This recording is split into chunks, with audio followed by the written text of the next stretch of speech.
In the heart of Dubai, far from the glittering skyscrapers and luxury shopping malls, lies a street the world doesn't see. This is a place where neon lights flicker weakly against the night, where the air smells faintly of sweat, cheap perfume, and desperation. The buildings are cramped, their facades cracked and weathered, a stark contrast to the city's famed opulence.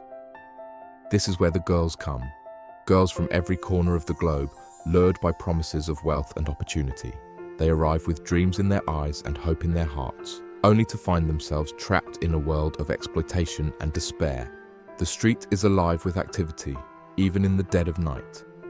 Women stand in doorways, their bodies adorned in tight, revealing outfits that gleam under the dim lights. They call out to passing men, their voices a mix of seduction and resignation. Some laugh, their laughter hollow and forced. Others stare into the distance, their eyes empty, as if their souls have long since left their bodies. This is a place where beauty is currency, and every girl has a price. Among them are girls from Nigeria, Guyana, Kenya, the Philippines, and beyond. They share stories of how they came here, stories of brokers who promised them jobs as waitresses, nannies, or models. But the promises were lies, and now they are here, in this hidden street, selling the only thing they have left: themselves. Here is Esther. She is gifted with something that made heads turn wherever she went. Her beauty was not just in her curvy frame or her smooth glowing skin that seemed to catch the sunlight and hold it. It was in the way she carried herself, a quiet confidence that made men swarm around her like bees to honey, each one desperate to claim her attention. She walks around with confidence, not shy to express herself and sell herself to the teeming customers seeking for short-term pleasure. She was not like every other girl hanging in the street. She was special, and this is her story. Few years ago, far away from the chaos of Dubai, in a quiet village nestled in the heart of Africa, life moves at a slower pace. The village is a patchwork of mud brick houses with thatched roofs, surrounded by fields of maize and cassava. The air is thick with the scent of earth and the sounds of nature, the chirping of birds, the rustling of leaves, and the distant hum of villagers going about their daily lives. This is where Esther grew up, in a small, crumbling house at the edge of the village. Her childhood was shaped by poverty and loss. Her mother died giving birth to her, leaving her in the care of a father who was too burdened by his own struggles to show her much affection. Esther was the eldest of 4 children, and from a young age, she learned to shoulder responsibilities far beyond her years. She fetched water from the stream, helped her father in the fields, and cared for her younger siblings. Despite the hardships, Esther was a beacon of light in the village. Her beauty was undeniable, her skin smooth and radiant, her figure curvy and graceful. When she walked through the village, heads turned and whispers followed. Young men would stop whatever they were doing to watch her pass, their eyes lingering on her like she was a prize to be won. But Esther was not interested in their attention. She had bigger dreams. Her mind was fixed on something far greater than the fleeting admiration of men. She dreamed of becoming a nurse, of saving lives, of ensuring that no woman would suffer the fate of her mother, who had died giving birth to her. Esther was not born with a silver spoon in her mouth. Her father, a man weathered by poverty and tradition, saw no value in educating a girl. "Why waste money on a daughter when the sons need it more?" he would say, his voice heavy with resignation. Esther's dreams were met with silence, her ambitions dismissed like the dust that settled on the village roads. But she refused to let go of her vision, even as the weight of her circumstances pressed down on her. One evening, as Esther walked home from a friend's house, she noticed a commotion in the village. People were running toward Mummy Rimmer's house, their faces lit with excitement. Curiosity tugged at her, and she stopped a young girl who was sprinting past. "What's happening? Why is everyone running?" Esther asked, her voice tinged with wonder. The girl, breathless but beaming, replied, "Rimmer, she is back from the white man's country. She's sharing money and gifts. I have to go before it's all gone." Without another word, the girl dashed off, leaving Esther standing in the middle of the road, her heart logging with a mix of curiosity and longing. Esther followed the crowd, her feet carrying her to Mummy Rimmer's house. There, she saw the glamour girls, women who had left the village as ordinary girls and returned as visions of wealth and beauty. Their skin glowed as if they had never known hardship, their laughter ringing out like music. They twirled and danced, their movements fluid and hypnotic, their curves accentuated by tight, shimmering dresses that clung to their bodies like a second skin. They sprayed money into the air, the bills fluttering like confetti, and the villagers scrambled to catch them, their laughter mingling with the sound of the wind. Esther stood at the edge of the crowd, her eyes wide with awe. She had never seen anything like this before. The glamour girls were like creatures from another world, beautiful, untouchable, and free. That night, as she lay on her narrow bed, Esther's mind raced with images of their glittering lives. She imagined herself among them, traveling abroad to study nursing, returning to the village not as a poor girl, but as a celebrated woman. The dream took root in her heart, growing stronger with every passing moment. The next day, the glamour girls threw a party in the village. The air was electric with excitement, the night sky illuminated by bright lights and the pulsating beats of dancehall music. Esther dressed in her best outfit, a glittering garment that caught the light with every movement, the small stones sewn into the fabric reflecting the colors of the party like a kaleidoscope. She felt beautiful, confident, and alive. As she entered the party, all eyes turned to her. One of the glamour girls, a tall woman with a commanding presence, nudged her friend and said, "Look at her. She's stunning. This is exactly the kind of girl we need." Her friend nodded in agreement, her eyes appraising Esther with a mixture of admiration and calculation. The tall woman approached Esther, her heels clicking against the ground like a metronome. "You're a lucky girl," she said, her voice smooth and inviting. "We've been watching you. How would you like to travel abroad? Fancy a life of glamour and opportunity?" Esther's heart skipped a beat. This was the moment she had been waiting for. "Yes," she replied, her voice trembling with excitement. "I've always dreamed of traveling abroad." Esther returned home that night, her heart pounding with a mixture of joy and disbelief. She lay on her thin mattress, staring at the cracked ceiling, replaying the glamour girl's promises in her mind. They had spoken of a life beyond the village, of opportunities that would lift her family out of poverty. She imagined herself returning one day, draped in designer clothes, her pockets filled with money, her father's eyes shining with pride. The thought made her smile, but deep down, a tiny voice whispered doubts she couldn't quite silence. The next morning, before the sun had fully risen, Esther slipped out of the house, careful not to wake her father. She arrived at the glamour girl's house, her heart racing with anticipation. They welcomed her with wide smiles and warm words, their voices dripping with honeyed promises. They sat her down and explained the big opportunity waiting for her overseas. They would sponsor everything, her travel, her documents, her new life. All she had to do was be loyal and ready to hustle. Esther nodded eagerly, her mind filled with visions of success. She didn't ask what kind of hustle they meant. She didn't want to know. She was too caught up in the dream to see the cracks in its foundation.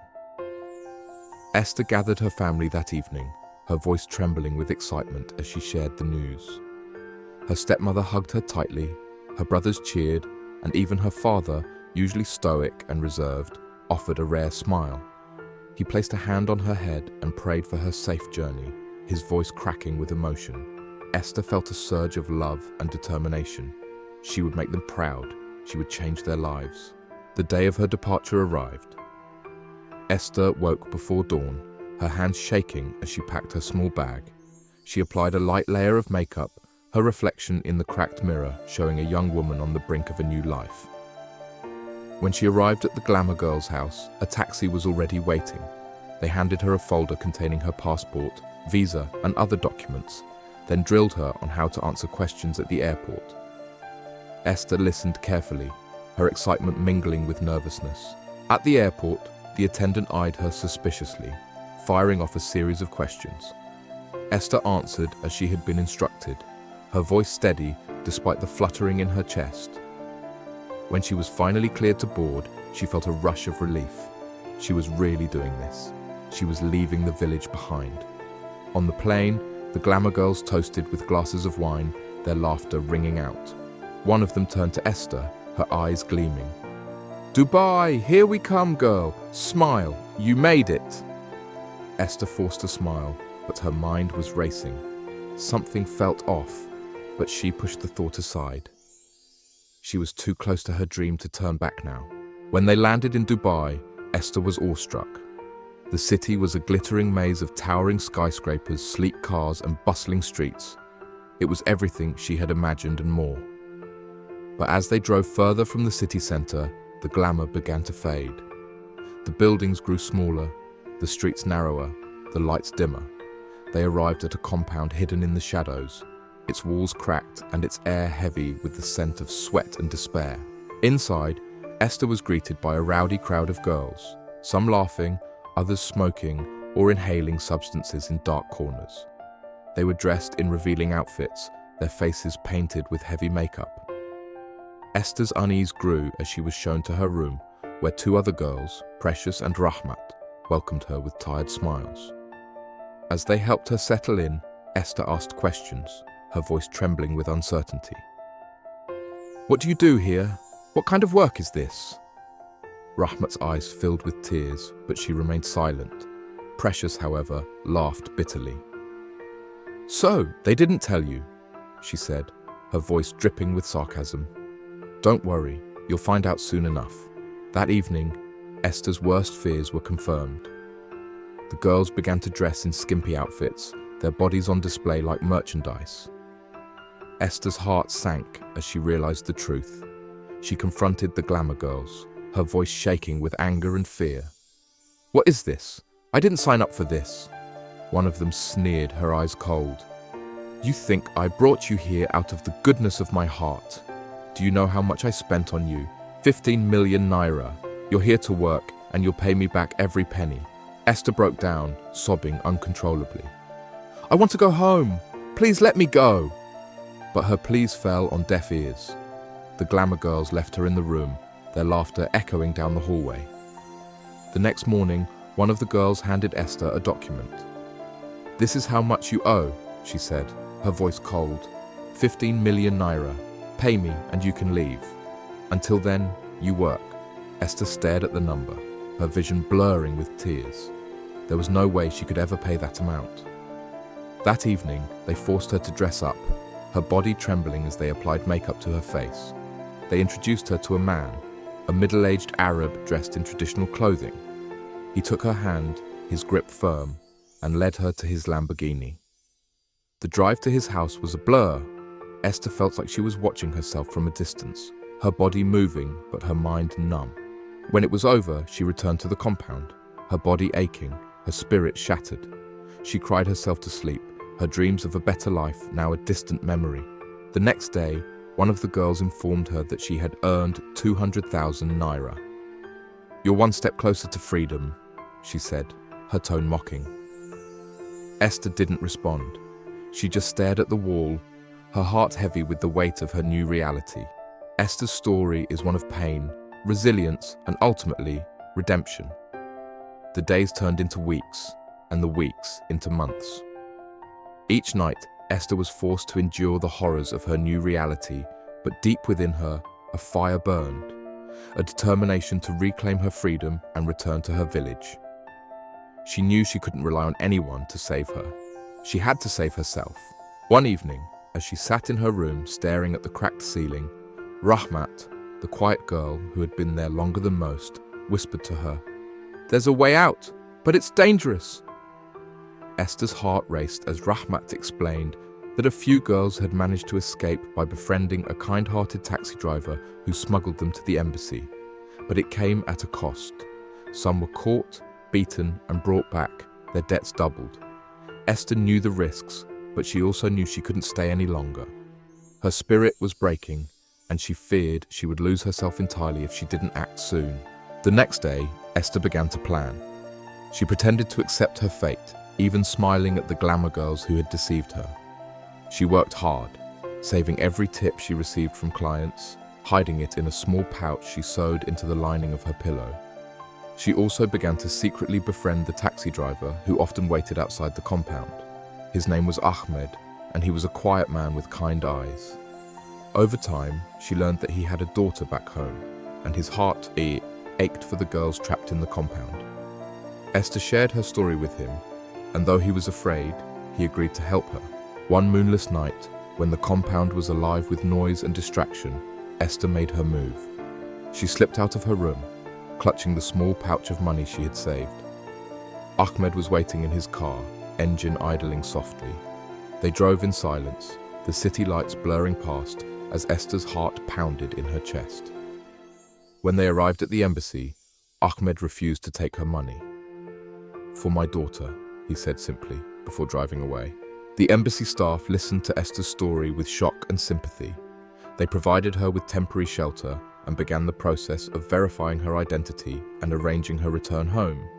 But the traffickers were powerful, and Esther knew they would come looking for her. For weeks, she lived in fear, jumping at every sound, every knock on the door.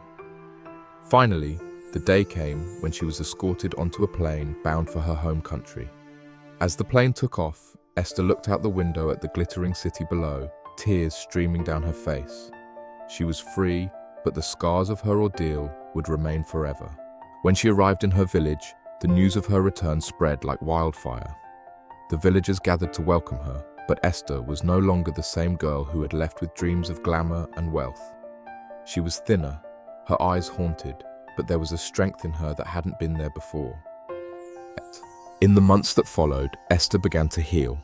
She started a small support group for survivors of human trafficking, using her story to warn others of the dangers of false promises.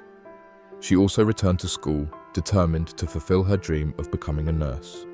Though the road was long and difficult, Esther found solace in helping others, in turning her pain into purpose. Years later, as she stood in her village clinic, tending to a young mother in labor, Esther felt a sense of peace she hadn't known in years. She had survived the unimaginable, and though the memories would always linger, she had reclaimed her life. She looked out the window at the children playing in the distance, their laughter echoing through the air, and whispered a silent prayer of gratitude. She was home, and she was free.